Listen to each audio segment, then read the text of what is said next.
டேஸ்டியான ஒரு weight loss recipe தான் பார்க்க போகிறோம். Protein rich, fibre rich recipe.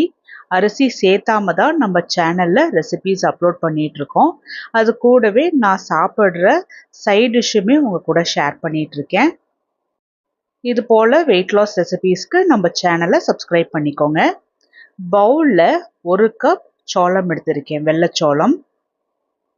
அதே டம்ளரில் 1/2 டம்ளர் கருப்பு உளுந்து எடுத்திருக்கேன், தோலோடவே இருக்கும். இதில் 1/4 டீஸ்பூன் வெந்தயம் போட்டு இதை 3த்தையுமே 2லிருந்து 3 தடவை நல்லா கழுவி எடுத்துக்கணும். உளுந்தா இருக்கட்டும், சோளமாக இருக்கட்டும், இதில் அதிகப்படியான ப்ரோட்டீன்ஸ், ஃபைபர்ஸ் இருக்குது. இது போல் நல்ல ஒரு ஃபைபர் ரிச், ப்ரோட்டீன் ரிச்சான உணவு சாப்பிட்டுட்டு வரும்போது ரொம்ப சுலபமாக வெயிட் லாஸ் ஆகும். இதில் காரத்துக்காகன்னு நான் 3 வரமிளகா ஊற வச்சுக்கிறேன். மூடி வச்சுட்டு குறைஞ்சது ஒரு 5 மணி நேரமாவது ஊற வைக்கணும். நான் ஒரு 7 மணி நேரம் பக்கம் ஊற வச்சுருக்கேன். ஏன்னா அப்போ தான் சோளம் நல்லா ஊறி வரும். இப்போ சோளம், உளுந்து, வெந்தயம் இது 3மே நல்லா ஊறி வந்திருக்கு. இப்போ மிக்ஸி ஜாரில் ஒரு சின்ன துண்டு இஞ்சி, ஊற வச்சுருந்த 3 வரமிளகா, இது கூடவே நான் ஒரு 2 தக்காளியை கட் பண்ணி போட்டுக்கிறேன். ஏன்னா டெய்லி ஒரே மாதிரி சாப்பிடாம கொஞ்சம் டிஃப்ரெண்ட் ஃப்ளேவரில் சாப்பிட்டோம் அப்படின்னா நல்லாயிருக்கும். இந்த மிக்ஸி ஜார்லையே ஊற வச்சிருந்த சோளம், உளுந்து, வெந்தயமும் போட்டுட்டு தேவையான அளவுக்கு தண்ணி ஊற்றி நல்லா அரைச்சி எடுத்துகிட்டு வந்துடணும். தக்காளி சேர்த்திருக்கிறதுனால கொஞ்சம் கலருமே டிஃப்ரெண்ட்டாக இருக்குது. இதில் தேவையான அளவுக்கு உப்பும் சேர்த்தி நல்லா கை வச்சு கலக்கி விட்டுக்கோங்க. ஏன்னா எல்லா பக்கமும் மழையாக இருக்கு இல்லையா, ரொம்ப கிளைமேட் கோல்டாக இருக்கிறதுனால புளிக்கிறதுக்கு லேட் ஆகும். நான் நைட்டே இந்த மாவை ரெடி பண்ணி கையால் நல்லா இப்படி கலந்து வச்சுட்டேன். அப்போ தான் அடுத்த நாள் காலையிலங்கும்போது நல்லா புளிச்சு வரும். இப்போ மூடி வச்சுட்டு அடுத்த நாள் காலையில் வரைக்கும் நல்லா புளிக்க விட்டுறலாம். அடுத்த நாள் காலைல பாருங்கள், மாவு நல்லா சூப்பராகவே புளிச்சு வந்திருக்கு. இதை கரண்டி வச்சு நல்லா ஒரு முறை கலந்துட்டுக்கணும். புளிச்சு மேலே வந்திருக்கிற அந்த மாவு எல்லாமே உள்ளே எடுத்து நல்லா முழுமையாக கலந்துட்டுக்கணும். இதில் நான் இன்னைக்கு தோசை போடுறதுனால இன்னும் கொஞ்சம் தண்ணி சேர்த்தி நல்லா கலந்துட்டுக்கிறேன். இதே மாவில் நீங்கள் இட்லி கூட தாராளமாக போடலாம். இப்போது இந்த தோசைக்கு சைட் டிஷ் ரெடி பண்ணிடுவோம். கடாயில் 1 டம்ளர் வேர்க்கடலை நல்லா ட்ரை ரோஸ்ட் பண்ணி நல்லா மொறுமொறுப்பாக செஞ்சு எடுத்துக்கணும். வேர்க்கடலை நல்லா முழுமையாக மொறுமொறுன்னு ஆகணும். வேர்க்கடலை நல்லா மொறுமொறுப்பான உடனே ஒரு பிளேட்டில் மாற்றி எடுத்து வச்சுருவோம். அதே கடாயில் எந்த டம்ளரில் வேர்க்கடலை அளந்தோமோ அதே டம்ளருக்கு பாதி டம்ளர் வெள்ளை உளுந்து, இதையுமே மிதமான சூட்டில் வச்சு லைட்டாக கோல்டன் ப்ரௌன் கலரில் வர அளவுக்கு வறுத்தி எடுத்துக்கணும். இதில் சும்மா ஒரு ட்ராப் அளவுக்கு மட்டும் நான் தேங்காய் சேர்த்து நல்லா வறுத்தி எடுத்துக்கிறேன். அப்போ தான் கருகாமல் நல்லாவே ப்ரௌன் கலரில் ஷேட் மாதிரி வரும். அப்பப்போ நல்லா கலந்துட்டு பாருங்கள், நல்லா ஒரு ப்ரௌன் கலருக்கு வந்திருக்கு. இது நல்ல வாசனை வரும். இந்த உளுந்து நல்லா இப்படி வறுப்பட்டு வந்த உடனே இப்போ இந்த உளுந்தையுமே வேர்க்கடலை போட்டு வச்சுருந்த பிளேட்லேயே ட்ரான்ஸ்ஃபர் பண்ணிடலாம். அதே கடாயில் காரம் தேவையான அளவுக்கு வரமிளகா போட்டுக்கலாம். நான் ஒரு 10 வரமிளகா பக்கம் போட்டிருக்கேன். நான் காரம் கொஞ்சம் தூக்கலாக இருந்துச்சு அப்படின்னா நல்லா டேஸ்ட்டாக இருக்கும். வரமிளகாவுமே நல்லா வறுபட்டு வந்துருச்சு. இதுவுமே வேர்க்கடலை போட்ட பிளேட்லேயே ட்ரான்ஸ்ஃபர் பண்ணிடலாம். அதே கடாயில் 1 டேபிள் ஸ்பூன் தேங்காய் எண்ணெய் ஊற்றிட்டு எண்ணெய் சூடான உடனே 20 சின்ன வெங்காயம், இதையுமே மிதமான சூட்டில் நல்லா வறுத்தது போல் எடுத்துக்கணும். சின்ன வெங்காயம் சேர்த்தும் போது சட்னி இன்னமும் நல்ல டேஸ்ட் கொடுக்கும்.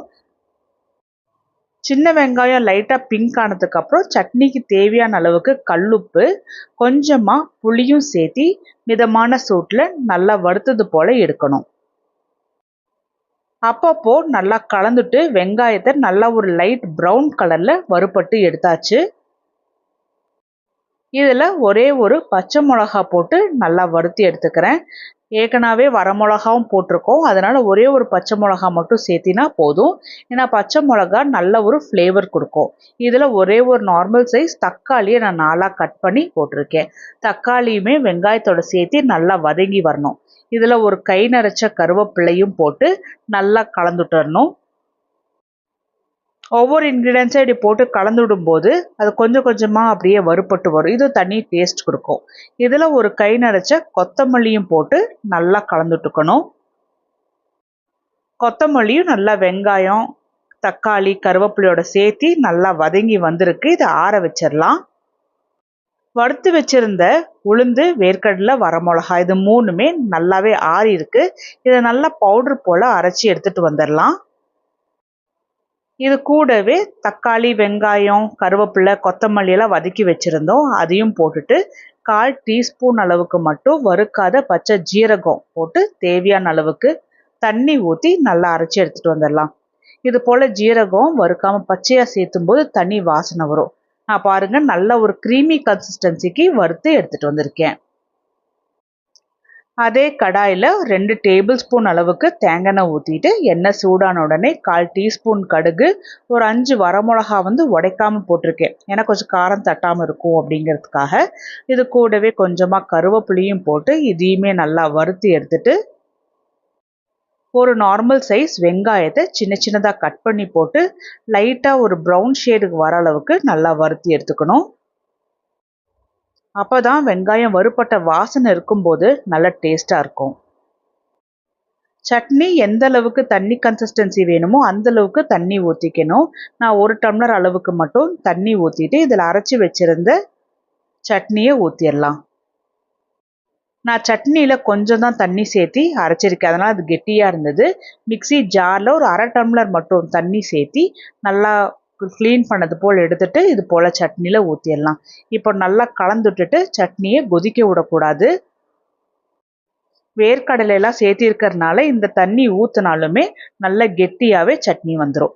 கடைசியாக சின்ன சின்னதாக கட் பண்ணி வச்சுருந்த கொத்தமல்லியும் தூவி விட்டுட்டு சும்மா ஒரு கொதி பபிள்ஸ் மாதிரி வரும் இல்லையா, அந்த ஸ்டேஜில் ஆஃப் பண்ணிடலாம். தோசை தவா கொஞ்சமாக சூடான உடனே ஒரு குழிக்கரண்டி அளவுக்கு மட்டும் மாவு எடுத்து இது போல் நல்லா தோசையாட்டம் ஸ்ப்ரெட் பண்ணி விட்டுறலாம். இதுக்கு மேலே நான் கொஞ்சமாக நல்லெண்ணெய் ஊற்றிட்டு நல்லா முறுமுறுப்பாக செஞ்சு எடுத்துக்க போகிறேன். தோசை ஒரு பக்கம் நல்லா முருகி வந்ததுக்கு அப்புறமா இன்னொரு பக்கம் திருப்பி போட்டுடலாம். இன்னொரு பக்கம் நல்லா வெந்ததுக்கு அப்புறம் நம்ம எடுத்து சாப்பிட்டுக்க வேண்டியதுதான்.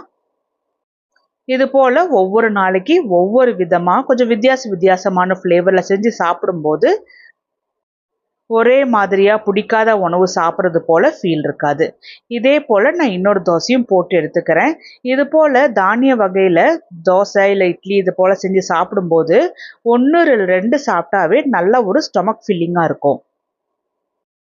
சாப்பிடும்போது அந்த ஃபில்லிங்னஸ் இல்லைனாலும் ஒரு 5-10 நிமிஷம் கழித்து பார்த்தோம்னா நல்லா கும்முன்னு இருக்கும். ரொம்ப நேரம் பசி எடுக்காமலும் இருக்கும். ட்ரை பண்ணி பார்த்துட்டு சொல்லுங்கள்.